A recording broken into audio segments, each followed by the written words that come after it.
आप अगर कपटी हैं, छली हैं, बेईमान हैं, प्रपंच हैं, जैसे भी हैं, झूठ बोलते हैं, निंदा करते हैं, चुगली करते हैं, गलत काम करते हैं, तो भी मेरा निवेदन है शंकर के मंदिर जरूर जाओ, शंकर की कथा में जरूर बैठो। क्यों? एक मंदिर के दरवाजे पर लिखा हुआ था, अगर आपका मन गंदा है तो मंदिर जरूर आना, मंदिर जरूर आना।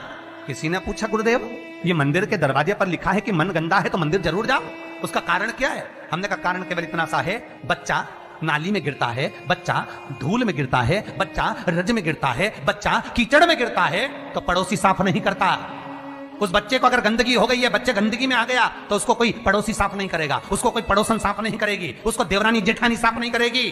बच्चा अगर कीचड़ में गिरा है तो उसको उसकी मां और बाप ही साफ करेंगे। उसी तरह मन गंदा हो गया, चित्तवृत्ति खराब हो गई तो मेरे ये बाप के पास जाना, मेरी ये माता के पास जाना, और ये मेरा बाप, ये मेरी मां तुम्हारी जीवन की गंदगी को समाप्त कर दे।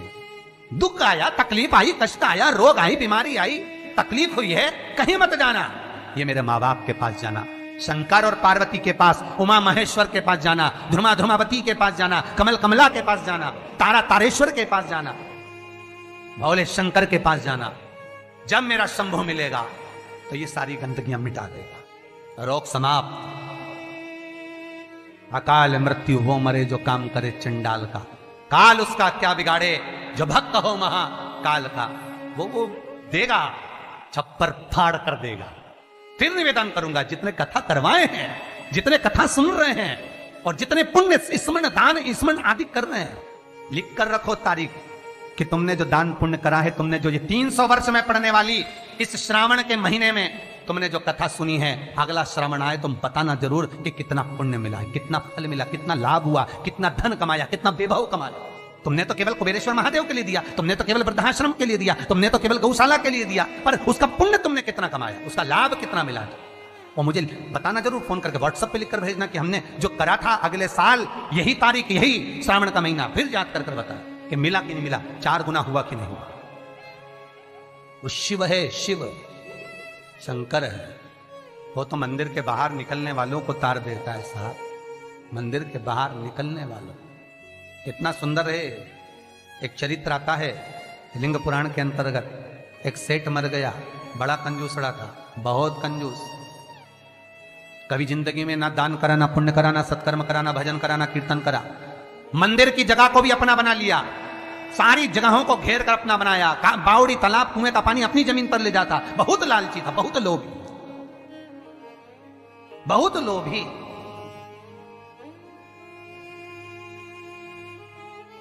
बस उसने अपनी पत्नी से एक बात कही थी कि मैं मरूं तो इतना सा करना, एक इतना सा काम करना कि किसी शंकर के मंदिर के बाहर कचरा पड़ा हो, धूल पड़ी हो, मट्टी पड़ी हो, उसको लाकर मेरे शरीर पर डाल दे, बस, और कुछ मत।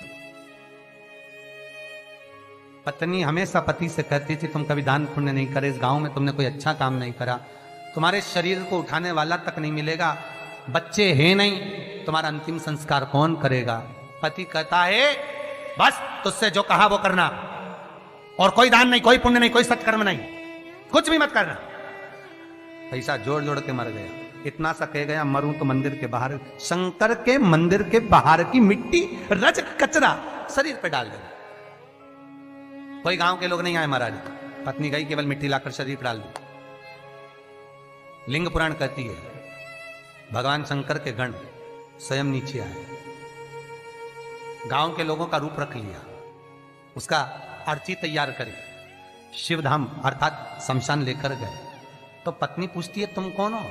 गांव के लोग तो आए नहीं, तुम हो कौन? शिव के गण कहते हैं भगवान ये तुम्हारा सेठ है ना, गांव में दान नहीं करता था, बाहर दान करता था, हम बाहर से आए। अच्छा, मेरे पति को शमशान तक ले चलो। ले गए। कहते हैं शंकर के दरवाजे की मात्र रज, मात्र कचरा, मात्र भूमि की मिट्टी शरीर पर पड़ी थी। शंकर शमशान के दरवाजे पर खड़े होकर उसका वेलकम कर रहे थे, स्वागत। कि पूरी जिंदगी भले तूने नरक बाड़े में निकाली, पूरी जिंदगी भले लूटने में निकाल दी, पर अंतिम समय सुधार लिया।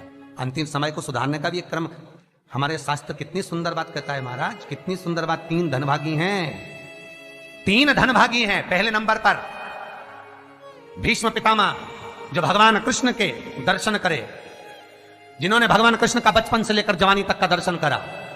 दूसरे नंबर पर धनभागी हैं दशरथ जी महाराज, जिन्होंने राम जी के दर्शन करे, राम दशरथ जी के घर में जन्मे। कितने किस्मत वाले होंगे। और तीसरे नंबर के किस्मत वाले धनभागी हैं गिद्धराज जटायु, जिन्होंने प्राणों को त्यागा तो राम जी की गोद में त्यागा। शास्त्र कहता है इन 3 धनभागियों में, इन 3 किस्मत वालों में भी प्रबल किस्मत वाला है गिद्धराज जटायु। क्यों? क्योंकि भीष्म पितामह के प्राण छूटे जब कृष्ण सामने नहीं थे। दशरथ जी के घर में भले राम जन्मे, पर दशरथ जी के प्राण छूटे तब राम सामने नहीं थे। और गिद्धराज जटायु, जिसने जीवन भर मांस खाया, पर जब प्राणों को त्यागा तब राम को सामने पाया, डर गया। बचपन गया जाने दो, जवानी गई जाने दो, अधेड़ी गई जाने दो, पर बुढ़ापा मत बिगड़ने देना। बुढ़ापे में शंकर के चरण पकड़ ले, शिव के चरणारविंद पकड़, मैं कहीं नहीं जाऊंगा। बीमारी भी दी है तो तूने दी है, सही करेगा तो तुम्ही ने दर्द दिया है, तुम ही दवा दो। मृत्युंजय है तू, जगत का भोलानाथ है तू, सबसे ऊंचा तू ही बैठता है। जहां दुनिया समाप्त हो जाती है वहां से तेरी शुरुआत होती है। लोगों का जहां एंड होता है शमशान, वहां से वो शुरू होता है। जहां दुनिया का एंड है वहां से तू शुरू है।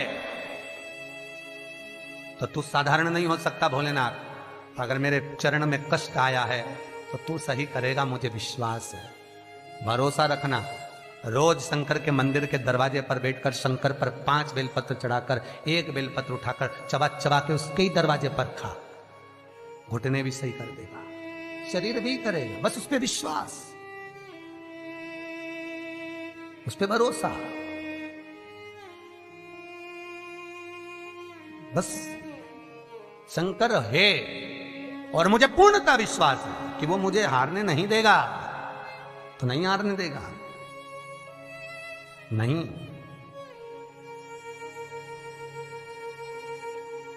वो जीतने का लक्ष्य तत्व शिव ही दे सकता है, दूसरा नहीं। शंकर के सिवा कोई नहीं हो सकता महाराज।